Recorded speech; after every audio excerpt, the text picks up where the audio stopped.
Olá, sejam bem-vindos a mais uma videoaula sobre economia e estrutura de mercados. Na aula de hoje veremos a microeconomia, que se preocupa com o comportamento isolado da oferta e da demanda, e a macroeconomia, cujo foco está nas análises mais conjunturais, ou seja, todo o sistema econômico. Eu sou o professor Luiz Carlos Faria e estarei acompanhando vocês nessa aula sobre microeconomia e macroeconomia. Mercado é a interação entre um grupo de compradores e vendedores de um bem ou serviço, que pode ser físico ou virtual. O mercado é composição de compra e venda, tá ok? Oferta e demanda. Isso compõe o mercado. Em qual mercado você atua não tem a ver com sair da economia.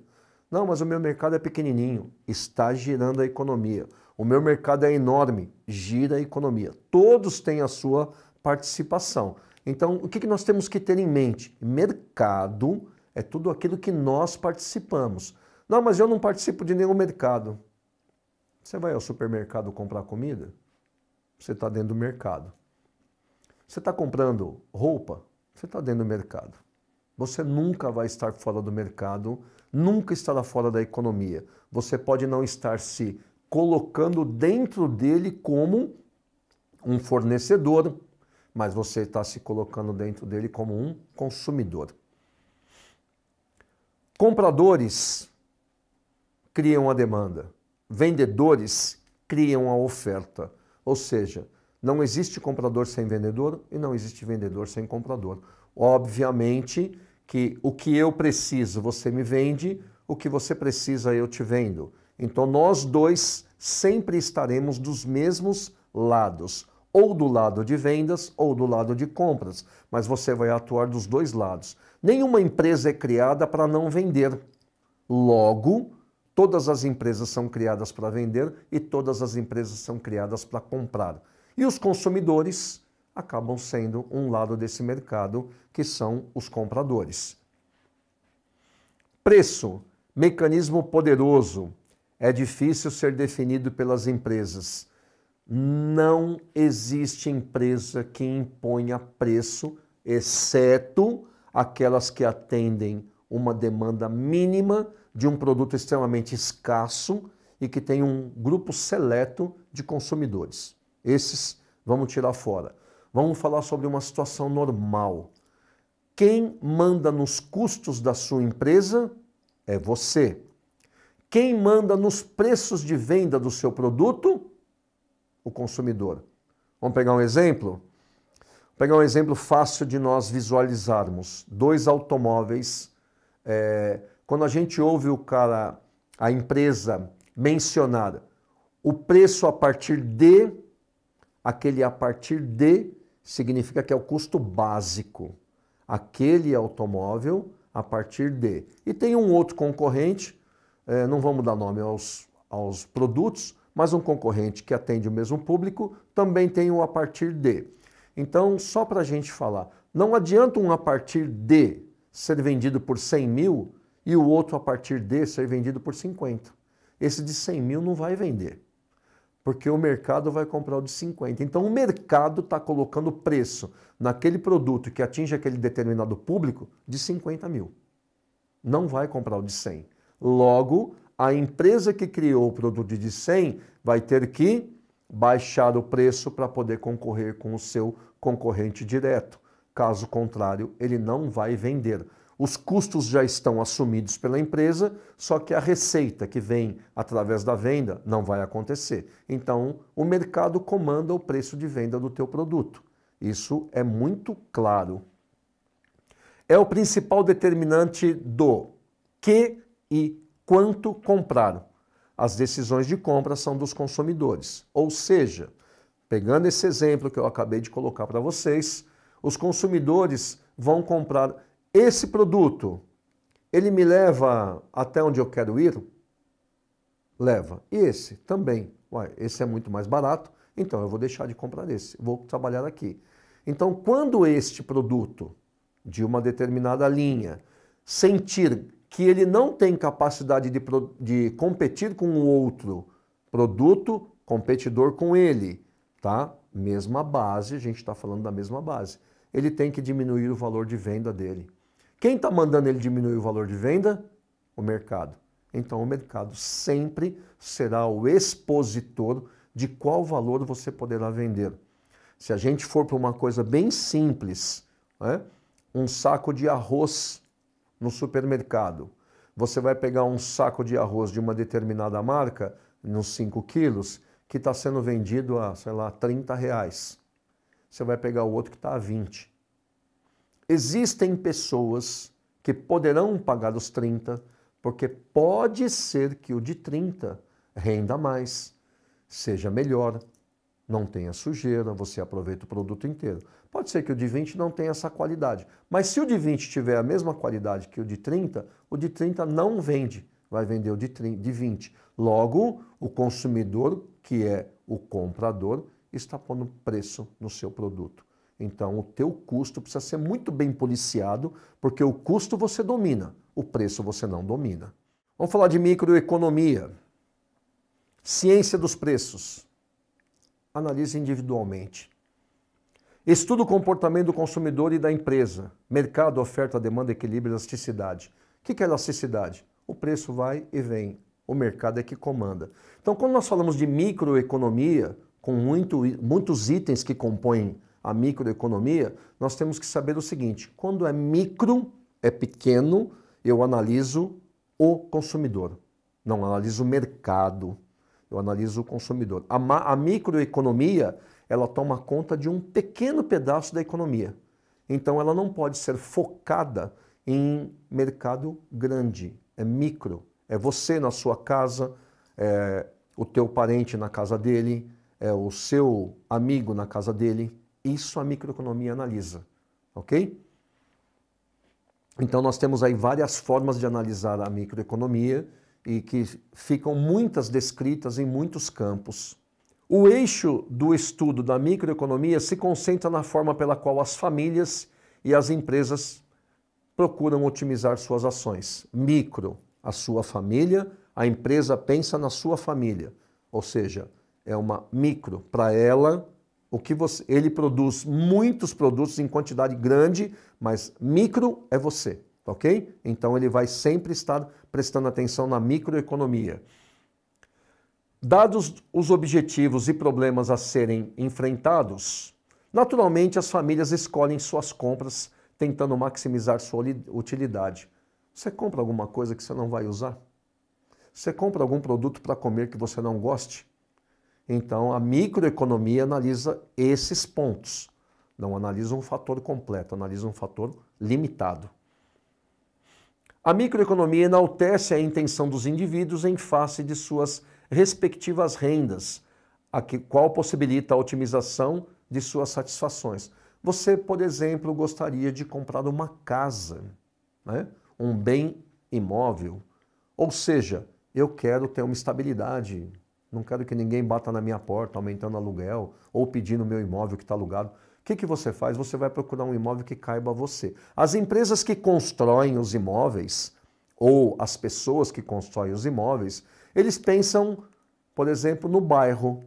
Naquele bairro eu tenho que construir casas de um determinado valor agregado. Se eu puser de um valor maior, não vou vender, porque aquele bairro só comporta aquela microeconomia, só comporta aquele produto. Então, a micro vai tratar daquele instante. A sua cidade é gigante, mas aquele bairro, ele comporta casas de um X valor. Aquele outro bairro vizinho já pode ter uns imóveis criados, construídos num outro patamar de nível, pode ter mais dormitórios, pode ter suítes, pode ter outras coisas que esse não pode. Então eu analiso micro aqui e micro ali. Beleza? Então você, quando família, você vai procurar aquilo que te beneficia e que está ao teu alcance.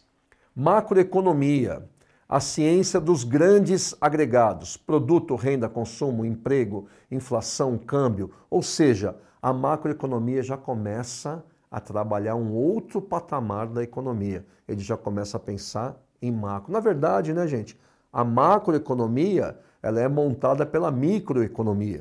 Então, tudo aquilo que acaba virando micro cria a macroeconomia. Ou seja, só que aí eu começo a estender o meu pensamento, começo a estender a minha empresa. Eu posso pensar em importar, eu posso pensar em exportar. Eu vou trabalhar com uma empresa que é especialista em câmbio, para que eu possa pôr o meu produto lá fora e traga o dinheiro lá de fora aqui para dentro.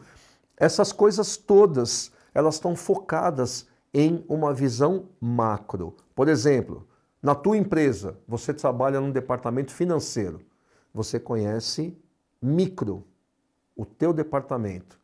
O teu gerente, o teu diretor, obrigatoriamente tem que conhecer a empresa macro, tem que saber todos os pontos. Você trabalha no contas a pagar, no contas a receber ou no faturamento, você conhece micro, um pedaço da empresa. Você até ouve coisas que acontecem na empresa, mas o conhecimento macro da empresa é do seu diretor, que é obrigado a ter uma visão mais ampla, além do departamento dele. Mais presente na mídia que a microeconomia, né? Nós enxergamos na mídia, seja ela veiculada televisiva, na mídia escrita, na internet, você escuta muitas coisas sobre a macroeconomia. Você está sabendo o que está acontecendo na França, em Portugal, na Inglaterra, nos Estados Unidos, na China, no Japão. Né? Então ele está falando de uma coisa muito mais ampla. Então está tratando da macroeconomia. Agora vamos a um questionamento para a gente verificar o que nós estudamos anteriormente, se nós aprendemos. Então, uma pergunta. Dois bens são substitutos. Assim, se há um aumento de preço de um deles, logo a demanda do outro também aumentará. Podemos dizer com certeza que há um par de bens substitutos em celulares e pacotes de dados, impressora e computador, carne vermelha e carne de frango, açaí e granola, cadeira e mesa? A resposta correta sobre produtos substitutos é a letra C, a carne vermelha e a carne de frango. Ou seja, no momento em que a demanda de uma está pequena pelo preço, a demanda do outro aumenta pelo preço. Ou seja, a carne de frango está mais barata que a carne vermelha, o público vai para a carne de frango. Ok? Então ele é facilmente substituído. Outro item, café com chá, manteiga com margarina, ok? Quantificar algumas transações da economia. Quantificar algumas transações da economia. Você quantifica micro e macro, ok? No momento em que você junta a economia, a gente fala macro. No momento em que eu estou falando de uma economia centralizada, só dela, estou na microeconomia. Usar os braços estatísticos do governo, IBGE, IPEA, Banco Central, Tesouro Nacional, esses itens que fazem análises, eles são muito propícios para que nós possamos tomar decisões. Quando você tem que tomar uma decisão dentro da tua empresa, você não pode olhar apenas para dentro dos muros da sua empresa. Você tem que tomar a decisão interna, mas sabendo o que está externamente acontecendo. Né? No mundo globalizado, hoje, se algo acontece na China, nos Estados Unidos, na Alemanha, no Japão, que são economias muito fortes, reflete no mundo inteiro. Então nós temos que tomar este cuidado. Essa economia globalizada, essa macroeconomia, ela está totalmente ligada. Então temos que tomar muito cuidado nas decisões internas, sabendo o que está acontecendo nas situações externas. Observar as principais políticas macro, né? Já englobamos todas elas. Observar os principais indicadores econômicos. Eu tenho bolsas de valores no mundo inteiro, algumas muito fortes, como o Nasdaq nos Estados Unidos, da tecnologia. Nós temos a bolsa alemã, a bolsa japonesa, a bolsa chinesa. Esses são mercados extremamente fortes, onde todas as empresas do mundo que têm o seu capital aberto, né, que são as chamadas sociedades anônimas, elas veiculam o seu papel. Ou seja, o valor dessa empresa está distribuído no mundo inteiro. Então, o que acontece com uma empresa no Japão, uma empresa nos Estados Unidos, um banco americano, o que acontece lá reflete automaticamente para nós. Então, essa economia macro, ela reflete micro, ou seja, o que acontece no mundo exterior ao nosso país reflete para nós, porque dentro do mundo nós somos micro, né? Os Estados Unidos é micro, a China é micro, o Japão é micro. Por quê? Porque ele é um pedaço do mercado. Quando isso tudo se junta, nós temos a macroeconomia. E tudo isto, o que refletir em um positivamente, reflete no outro também. O que refletir negativamente, também tem a capacidade de refletir negativamente em nós. Produto Interno Bruto, que é o famoso PIB, é tudo que foi produzido em território nacional a preços de mercados, sem contabilizar a depreciação ou a renda enviada ou recebida ao exterior. Então, primeiro, o Produto Interno Bruto, o agronegócio, que é gigantesco e todo mundo conhece, aquelas máquinas todas que trabalham lá, elas se depreciam, mas essa depreciação não é calculada em cima disso. A depreciação é a contabilização interna lá do produtor agrícola que tem o seu mecanismo contábil, que tem as suas máquinas colocadas no seu imobilizado e lá ele faz a depreciação.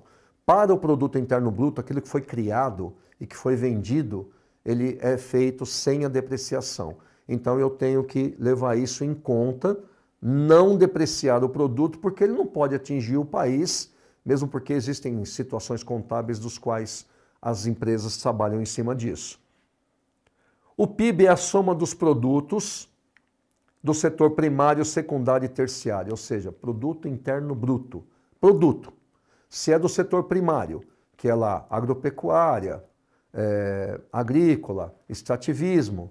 Se o valor secundário, que são as indústrias, e o terciário, que é a prestação de serviço, tudo se junta para que nós possamos ter o Produto Interno Bruto. O órgão responsável por essa medição é o IBGE, Instituto Brasileiro de Geografia, ok?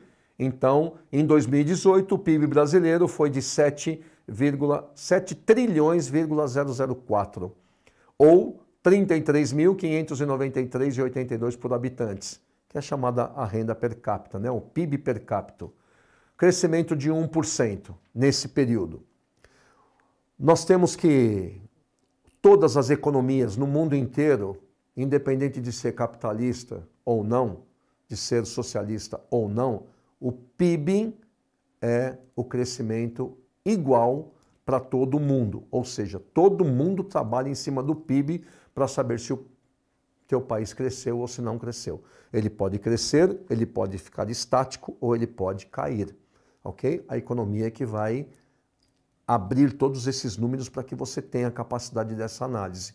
E aqui no Brasil, a gente tem o IBGE que trabalha esses números. O Brasil já foi a 6ª maior economia do mundo em 2011. Contudo, devido à crise de 2014-19 e à inflação acima dos 10% em 2015, ocupamos agora a 9ª colocação. Todos os países no mundo ficam oscilando. Não é uma exclusividade nossa. Claro que as economias mais fortes, né? Estados Unidos, China, Japão, eles estão sempre ali brigando pelos primeiros lugares, só que eles também caem e eles também sobem. Ou seja, lá o nosso período pandêmico, ele deixou isso tudo muito bagunçado, então todo mundo teve queda, todo mundo teve subida, todo mundo se estabilizou e aí o mercado ficou visto macroeconomicamente, todo mundo ficou numa igualdade.